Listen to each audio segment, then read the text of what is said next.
Essa é a segunda parte da nossa oitava aula, e conforme eu estava dizendo para vocês no vídeo anterior, o Clodovis Boff vai pegar a figura de uma ave para explicar sobre os três pontos, os três focos da teologia: a teologia popular, a teologia pastoral e a teologia profissional, ou poderíamos chamar de acadêmica, né? A debatida, discutida, construída, pensada, dialogada na academia, né? Com uma visão científica, né? Extraindo as experiências pessoais e se mantendo dentro daquilo que pode ser comprovado cientificamente. É lógico que muitas coisas não podemos armazenar, não podemos fazer o teste, ou não temos uma receita de bolo para comprová-la, mas nós temos o fato registrado na história. Por exemplo, a descida do Espírito Santo em Atos capítulo 2. Nós temos ali um fato histórico, ninguém tem como mudar aquilo está registrado na história, né? Depois nós temos a descida do Espírito Santo na casa de Cornélio, capítulo 10, é outro fato histórico. Nós vamos ter então vários fatos históricos nessa construção da teologia. Então, podemos partir dessas comprovações dentro dos fenômenos, né? Então, Clodovis Boff vai dizer que a figura do fermento que faz a massa crescer, né? E faz a massa ficar fofinha, faz a massa ficar saborosa por conta do fermento. Quando o bolo sola, ele fica ruim, ele fica maçudo, ele fica difícil, né? de saboreá-lo. Mas quando ele está fofinho, né? O fermento dá certinho, não está passado, não tá vencido, você tem um bolo, o resultado maravilhoso do seu bolo, da sua massa assada, né? Assim ele vai dizer da teologia. A teologia acrescentada, o fermento da fé, vai ser uma teologia assim, saborosa, compreensiva, fácil de absorver, porque ela tem a fé. A fé é muito importante na vida do teólogo. É difícil você construir um pensamento teológico sem ter fé no que Deus pode fazer. Então, Clodovis Boff parte dessa premissa que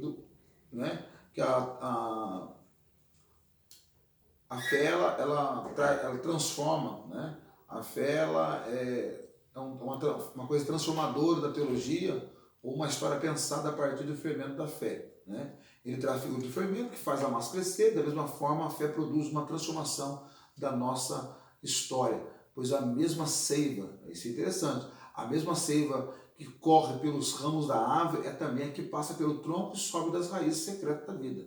Então, ou seja, o que Boff quer dizer? Que a teologia pensada, discutida, debatida nas academias, na realidade ela nasce na base eclesial, lá nas comunidades de base, nas comunidades eclesiais. Então, dentro do ponto, no caso nosso da Assembleia de Deus, no caso da igreja protestante histórica, né, tradições históricas, essa teologia ela começa nos pequenos grupos, em casa, na escola dominical, nas classes da escola dominical da Assembleia de Deus, ou da Igreja Batista, entre outras tradições cristãs protestantes. Ela vai nascer essas ideias teológicas nesses pontos onde é levado para a academia para debater, para discutir, para pensar, para procurar, para pesquisar e buscar respaldo dentro da teologia de maneira científica, esse pensamento, esse ponto levantado dentro da comunidade eclesial. O Clodovis Boff vai dizer que a mesma seiva que vem da raiz, ela passa pelo tronco e ela chega na ramagem. Ou seja, ela nasce dentro das comunidades de base, é levada para a teologia pastoral, para os pastores, né, para os ministros pastorais, ministros de fé, isso vai construindo, isso vai crescendo até chegar nas academias, onde debatemos vários temas, discutimos vários temas, pesquisamos vários temas. Tem temas que ainda é novo, tem temas que ainda não são, não tem material, é pouco material, tem muita vivência, tem muita experiência. A questão do pentecostalismo no Brasil, o movimento pentecostal no Brasil, hoje, né, vemos tantos livros, tanto material, todo mundo pesquisando sobre pentecostalismo, movimento pentecostal, pentecostalismo, sociedade, pentecostalismo, antropologia pentecostal, sociologia pentecostal, filosofia do pentecostalismo, antropologia do pensamento pentecostal. Então você vai vendo uma porção de facetas desse movimento, desse fenômeno chamado pentecostalismo. Então, isso não nasceu já com a árvore pronta. Ao contrário, um grupinho, no caso da Assembleia de Deus, fundada por Gunnar Daniel Berg, Belém do Pará, essas ideias usando a Bíblia como base, porque a teologia de base eclesial são textos discutidos dentro de casa, dentro da comunidade, entre o pequeno grupo de estudos bíblicos, né, que vão debatendo, vão discutindo, e isso vai crescendo, chega no ministro ou nos pastores, e aí chegamos até a academia. Aí ele vai dizer que a mesma seiva que estão nos galhos, no ramos da árvore, é também a que passa pelo tronco e sobe das raízes secretas da vida. Assim, ao beber da seiva da vida da comunidade eclesial, a teologia faz companhia e, por outro lado, a fé vivida é mediatizada nas pastorais. Então, ou seja, a teologia ela faz a companhia em qualquer circunstância, tanto na base como na ramagem, né? Ela faz companhia, ela vai crescendo, né? E ela é a que media, é aquela ponte, né? Nas pastorais, no movimento, em outros espaços eclesiais, desenvolve e aprofunda, né? Seu aspecto intelectivo com a imprescindível ajuda da teologia. Então, ou seja, assim como a fé vivida e torna-se a ponte, e como a teologia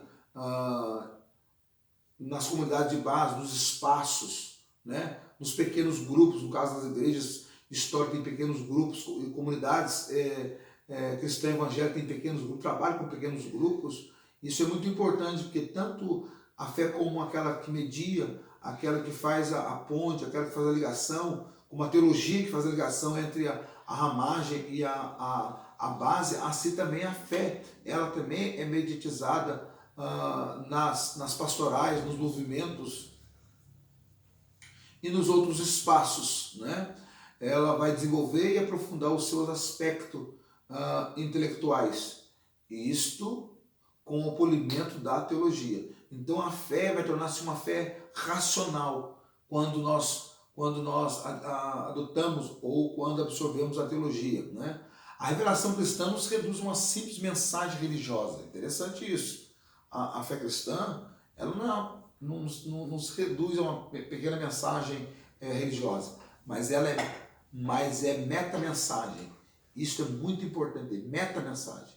Ele usa a palavra metá, né? É a mesma coisa do metafísica de Aristóteles. Metá significa além, né? Então, a revelação cristã, ela está além da mensagem, né? Ela está além da verdade última sobre Deus e sobre a pessoa humana, né? A revelação cristã, ela está muito além de tudo aquilo que nós estudamos, discutimos e debatemos, porque ela está, as verdades de Deus, as revelações de Deus, nós vamos estudando a palavra de Deus, vamos obtendo, vamos alcançando revelações profundas sobre Deus e também sobre a pessoa humana, né? A teologia ela é muito interessante porque ela vai desentulhando. Você verifica essa imagem no discurso entre Jesus e a mulher samaritana. Jesus pede água para ela e ela começa chamando ele de judeu e encerra chamando ele de Messias ou de Cristo, ungido de Deus, né?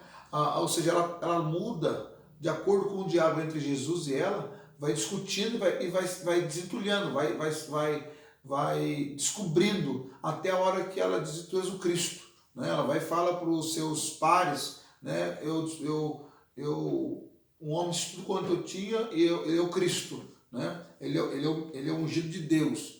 Então o Senhor Jesus vai desentulhando ela e isso vai tornando as coisas a luz, vai trazendo luz para o conhecimento acerca de Deus. Então, quando falamos de meta-mensagem, né, verdade última sobre Deus, sobre a pessoa humana, porque a mensagem cristã, ou seja, a revelação cristã, não se reduz apenas uma mensagem, mas é a meta-mensagem, ou seja, ela é que vai além da mensagem, ela fala sobre a verdade sobre Deus e a verdade sobre a pessoa humana, vai revelar aquilo que está, parece escondido, mas está nu aos nossos olhos. Precisamos ter a fé e a teologia para nos conduzir nessas águas profundas e escuras. Deus abençoe.